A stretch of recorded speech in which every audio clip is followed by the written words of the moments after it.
Sala de aula invertida. Você já ouviu falar sobre essa metodologia? Pois é, esse é o tema do lição de casa de hoje. Fabiana já está aqui prontinha para poder me ajudar nessa missão de responder essa pergunta para vocês. Fabiana, bem-vinda! Obrigada, Tainara. Fabiana, sala de aula invertida, ou também conhecida como aula antes da aula, é uma metodologia de ensino. Como é que funciona isso? Isso. Faz parte das metodologias ativas, na verdade, né? Hoje a gente tem sempre essa tendência, Tainara, de tornar o aluno como protagonista do conhecimento, né? Falando bem, né? A gente fala de história em relação à questão da educação, a gente sabe que antigamente o professor era aquele que trazia o conteúdo novo para que o aluno aprendesse. Hoje o aluno ele tem essa participação ativa em relação a trazer o conhecimento também, né? Quando a gente fala de sala de aula invertida, é fazer com que o aluno ele se aproprie desse conhecimento, desse estudo antecipado em casa, para que na escola ele possa colaborar com o ambiente de sala de aula na questão do conhecimento, da troca, da experiência, né? Que se constituam, né, momentos de debate, de discussões, e eles possam também colaborar para que aquele conhecimento seja apropriado, né? No Vila a gente trabalha um pouco disso, eu não posso lhe dizer que não na totalidade, porque na verdade o nosso objetivo aqui é fazer com que o aluno ele possa ter várias formas de aprender, né? A gente sabe que cada um de nós tem uma forma diferente de aprender. Para mim, né, eu não consigo aprender só pelo ouvir. Eu preciso ler, né? Mesmo que seja uma leitura dinâmica, eu acho que tem hora que eu digo assim, meu Deus, graças a Deus eu tenho uma inteligência assim para aprender muito rápido. Então, uma leitura rápida para mim, eu aprendo muitas coisas, né? Diferente de algumas outras pessoas que precisam ler várias vezes, se aprofundar mais, né? Ter um acervo muito grande de leitura. Outros, só pelo ouvir ali o professor já entendeu tudo, então já aprendeu o conteúdo. Né? Outros têm que exercitar bastante, né, para fazer a questão concreta acontecer. Então, são várias formas de aprender. Então, dentro do Vila, dentro da nossa metodologia, né, que eu sempre volto explicando o que é a metodologia socio-interacionista, né, que a gente compreende que o aluno ele aprende com o ambiente, aprende na interação com o outro, aprende na construção mesmo, né, de uma situação ou de um objeto. Então, ele faz com que a aprendizagem ela possa acontecer de diversas formas, né? Quando a gente aqui incentiva essa questão que a gente intitula como aula antes da aula, é dar a oportunidade, de fato, do aluno poder entender o que será a próxima aula. É ele saber qual conteúdo será trabalhado na próxima aula. Isso vale para todas as disciplinas, Fabiana? Vale para todas as disciplinas. Então, o que a gente tem, né? Eles têm um roteiro semanal. Então, eles sabem que durante aquela semana, quais são os conteúdos, inclusive as atividades que serão propostas para aquela semana. E eles podem antecipadamente fazer essa leitura, esse estudo.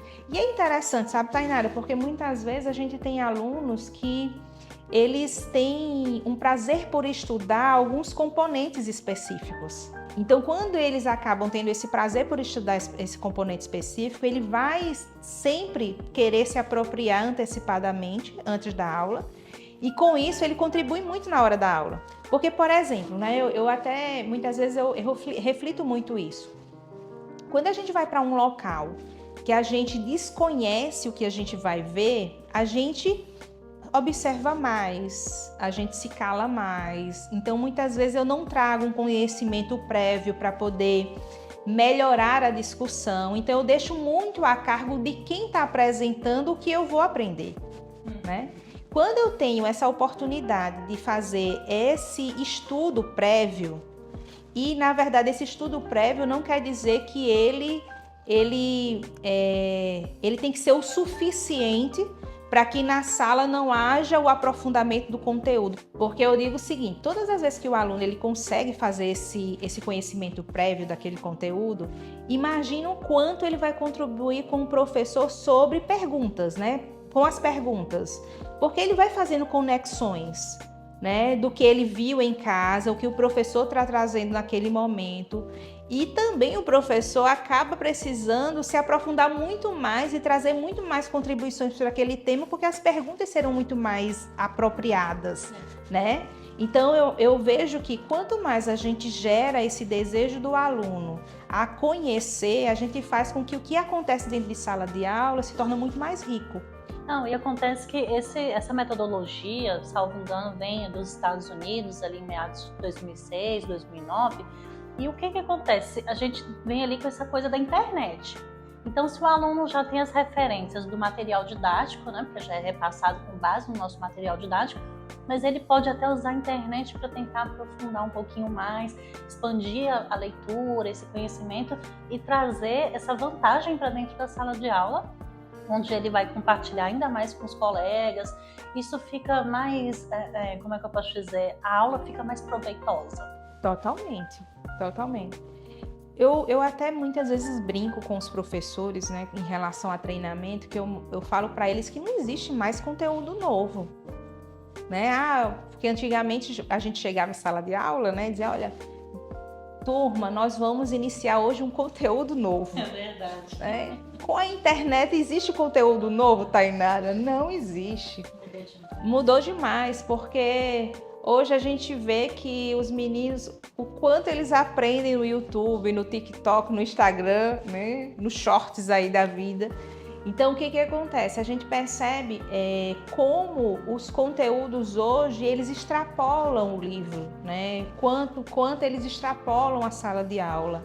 Então, as discussões hoje que os alunos têm a oportunidade de ter na sala de aula sobre os conteúdos e se aprofundar esses conteúdos são maravilhosos. Então, por isso que estimular eles a se antecipar aos roteiros, né, fazendo essa leitura prévia, ou muitas vezes tem uns que já fazem até os exercícios, é engraçado porque eles se antecipam mesmo, mas aproveitar o que eles veem antecipadamente em casa dentro da sala de aula é que é a riqueza, tá? Porque, por exemplo, a gente está aqui conversando, né, a gente está debatendo sobre alguns temas, quanto a gente aprende nesse momento? Né? Então, quanto mais a gente consegue fazer com que o aluno ele tenha essa liberdade, né, dessa participação ativa nessa construção, não tenho dúvida que a gente vai fazer com que esse aluno ele possa ser um estudante para o resto da vida. E esse é o propósito, né? É mostrar para ele que ele não só estuda na escola, né? Eu até já falei isso aqui, né? Na escola, o aluno entende, né? Mas em casa ele aprende. Então, o que é o aprender se não você revisar sobre coisas que você visualizou aqui na escola, né? E quando ele pega as informações que foram debatidas com a turma, com o professor, e exercitam em casa, e estuda, e pesquisa, ele vai aprofundando, de fato ele aprende. Então, o conteúdo ele não vai ser esquecido em momento algum. E Fabiana, você sente ou já teve conhecimento por parte dos pais ou de alguns estudantes alguma dificuldade na absorção dessa disciplina de você estar ali comprometido em participar desse aula antes da aula, ou flui de maneira tranquila? Existe sim ainda uma dificuldade, Tainara. Eu digo sempre assim, a gente tende a atender todas as formas de aprender, né? A gente tem aluno que pegou o roteiro, ele já faz a leitura do roteiro todo da semana, porque ele precisa desse compromisso com ele mesmo, entendeu? Já tem aluno que vai chegar na sala e não leu nada, né? Ele não leu nem o roteiro, não sabe nem o que vai acontecer. Existe. Porém, assim, quanto mais a família estimula eles a se antecipar, a fazer essa leitura, a olhar o roteiro, perceber o que vai aprender, tenha certeza que essa disciplina de se trabalhar nisso vai fazer com que ele ganhe muito, né? Porque se a gente tem algumas dificuldades em relação ao aluno se antecipar, imagine resolver exercícios. Acontece da mesma forma. É porque, por exemplo, no Vila tem tarefa de casa todo dia. Não existe essa situação de não ter tarefa de casa. Tem tarefa de casa todo dia. Muitas vezes tem família até que reclama, Fabiana, é tarefa demais. Mas sendo que faz parte, né, da ação educativa, o revisar, o aprofundar em casa, então é importante demais. Então, se a gente faz essa ação do aluno se antecipar, participar da aula ativamente, né, colaborando ali na construção do conhecimento com o professor, e em casa ele faz a revisão, ele estuda, ele se aprofunda, o aluno que tem esse ritmo, Tainara, ele não estuda só para a prova, entendeu? Ele não fica preocupado com a prova, porque na verdade ele ganhou em aprender a estudar. Ele não está se preparando somente para fazer uma avaliação. Então esse é o grande ganho, né? É saber que eu preciso ser um estudante ativo em todo o tempo, me antecipando, participando da aula, fazendo os exercícios, aprofundando. Esse tem que ser o ritmo. Então a avaliação, ela vai ser somente uma consequência de parte do estudo. É ter essa disciplina, né? Isso, essa disciplina. Fabiana, mas o aluno que ainda tem uma certa dificuldade, você tem alguma dica, orientação que possa dar aos pais? Ou os pais podem procurar coordenação para entender melhor, como é que eu posso fazer? Como é que essa dinâmica pode fluir melhor na minha casa? Como é que você avalia isso? O que eu vejo? Eu sei que não... Tudo em relação a quando a gente fala sobre estudo é rotina, né? São rotinas que precisam ser estabelecidas. O pai precisa ajudar muito ao filho a criar essa rotina. E eu digo sempre o seguinte, tem que diversificar na forma que a criança, né, ou o adolescente, ele tem o seu dia distribuído. Precisa brincar, precisa ter um momento dele de atividade livre para o que ele quiser fazer, se é leitura, se é jogar, né, se é ver um filme. Então, esse tempo precisa ter, mas precisa ter o tempo determinado de estudar. Então, o ambiente de estudo precisa ser um ambiente projetado para o estudo, né? Com uma cadeira, com uma mesa, ou com aquele local que todo dia ele vai e volta para esse mesmo local, com o material dele disposto de forma prática para que ele possa acessar o mais rápido possível, com todos os itens necessários, canetinha, borracha. É muito importante investir nisso, Tainara, sabe? Porque muitas vezes a gente acha que para o aluno estudar só precisa o livro e o caderno, né? Mas eu acho que até a gente estimular com aquilo que ele gosta, eu acho que vale a pena a gente valorizar esse ambiente, né? Então, e ter horário, então rotina, né? Tem que ter horário estabelecido todos os dias. Você precisa ter 8 horas de estudo seguido. Não é muito tempo. Quando o aluno aprende, não é porque ele dedicou 8 horas de estudo só para estar ali sentado naquela mesa. Muitas vezes é qualidade do tempo, né? É saber que tal horário ele precisa de fato estudar, é saber que ele precisa ter diversidade, né, desse tempo. Por exemplo, eu não posso só passar a tarde inteira estudando matemática. Eu preciso estudar todos os componentes que fazem parte do meu estudo. Então, diversificar esse tempo. E é importante o pai estar sempre verificando. Não é que a mãe e o pai têm que ficar do lado, né? Eu acho que a gente precisa criar autonomia e responsabilidade. Mas é importante que o pai sempre cheque o que se estudou, se naquele dia ele estudou, se ele dedicou o tempo corretamente, verificar se ele se antecipou aos roteiros, por exemplo, ou se ele fez todos os exercícios que foram demandados. Porque se caso você cria esse ritmo diário, o aluno não vai se desesperar quando chega a avaliação, sabe, Tainara? Então, é rotina mesmo. Se a gente conseguir essa rotina, as crianças e os adolescentes, eles dominam. Não vai bater aquele medo da prova. Não vai bater o medo. E assim, dentro da nossa proposta, a gente tem já a avaliação semanal, né? Já com esse intuito de mostrar para o aluno que ele não estuda somente para a prova, né? Então, quando ele sabe que toda terça, né, a gente tem aqui os dias de avaliação, nossa, terça, quarta e quinta, né, que a gente divide pelos segmentos. Mas se ele sabe que toda quarta-feira, por exemplo, é dia de avaliação, então ele sabe que ele estuda todo dia, né? Ele estuda todo dia.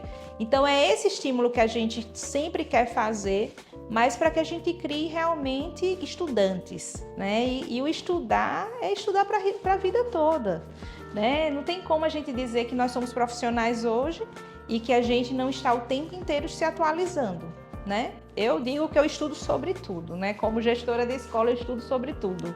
É necessário. E Fabiana, nesse bate-papo, é curioso esse processo da sala de aula invertida, a aula antes da aula, não é que é apenas uma metodologia que é cobrada aqui no Vila, não é isso. é também uma característica do nosso slogan, inspiração para a vida toda, porque essa metodologia pode ser aplicada na universidade, depois que o aluno sair daqui, na nossa vida em vários aspectos, na carreira profissional. Então isso é um processo que tem início, mas ele não tem fim. É verdade, é verdade. E eu vejo assim pela minha vida, sabe, Tainara? Eu digo hoje que o mais importante a gente ensinar ao nosso aluno é sobre curiosidade. Aí você diz assim, como eu vou ensinar o meu filho a ser curioso? Sim, sabe? Porque é engraçado. Eu, como gestora, né, eu digo que gerir escola é você gerir uma empresa de uma diversidade de negócios, né? Se a gente pensar, quando a gente fala em escola. Mas uma prática minha, eu nunca vou para uma reunião sem me inteirar de fato dos conteúdos que serão abordados. Por exemplo, eu sou pedagoga, né? Mas eu tenho que, como gestora, eu tenho que lidar com contabilidade, por exemplo, que não é um conteúdo que eu vi na universidade. Então, para conversar com o contador, quantas vezes eu vou olhar sobre o assunto, né? Eu vou estudar um pouco para o assunto, porque eu preciso chegar lá fazendo pergunta. Isso eu já sei que eu tenho que chegar numa reunião fazendo pergunta. Então, eu preciso estudar, né? Então, é essa prática que a gente quer entregar para o aluno. E, na verdade, rotina, hábitos, a gente desenvolve fazendo, né? Então, é nesse estilo. Hoje, acontece, de fato, com os conteúdos que vão ser vistos na semana. E, muitas vezes, talvez não cause interesse para eles dizer, eu vou ver matemática, né? Eu sei que vai ser um conteúdo de matemática, né? Porque, muitas vezes, tem aluno que matemática vai ser o seu peso, né? Mas tem aluno que vai ser português e assim vai. Mas ele acha que não vai ser importante fazer esse estudo prévio porque ele já sabe mais ou menos o que é o conteúdo daquele dia. Mas todas as vezes que ele para ver antecipadamente, ele vai chegar fazendo pergunta. Assim é hoje na minha vida, numa reunião com contabilidade, numa reunião com a equipe jurídica, né? Porque eu sempre leio antes. Eu leio antes até para saber o que é que tem no ar-condicionado, para tu ter ideia. Então, por quê? Porque aprender é muito importante, né? Para a gente poder conhecer e conversar e entender o que está acontecendo. Essa sala de aula invertida é para a vida. É para a vida. Fabiana, obrigada pelo bate-papo de hoje, foi bem esclarecedor. Que coisa boa. Fico muito feliz, viu, Tainara, por contribuir, né? E a gente sabe que fazer escola é isso, é a gente poder conhecer todos os dias. Tá certo, obrigada. Gente, daqui a 15 dias a gente se encontra de novo. Eu espero que você tenha gostado desse episódio. E se você gostou, deixa o seu joinha e compartilha se fizer sentido. Tchau, tchau.